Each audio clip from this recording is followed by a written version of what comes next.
Gjykata e posaçme e apelit për korrupsionin dhe krimin e organizuar ka vendosur zbutjen e masave të sigurisë për disa ish-zyrtar të Bashkisë së Tiranës, të dënuar për shkelje të barazisë së pjesëmarrësve në tendera publik.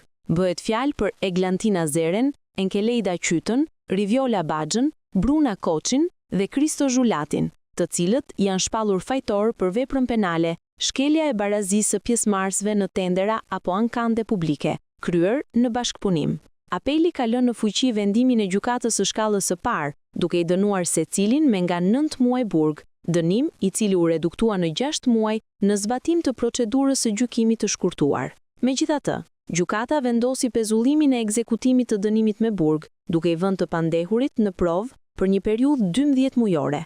Gjatë kësaj kohe, ata janë të detyruar të mbajnë kontakte të rregullta me degën territoriale të shërbimit të provës dhe të mos kryejnë vepra të tjera penale. Po ashtu, për secilin prej tyre është vendosur ndalimi i ushtrimit të funksioneve publike për 5 vite, ndërsa shpenzimet gjyqësore do të përballohen në mënyrë solidare nga të pandehurit. Vendimi u shpall në Tiranë me 29 janar 2026, ndërsa ndaj tij lejohet ankim brenda afatit ligjor.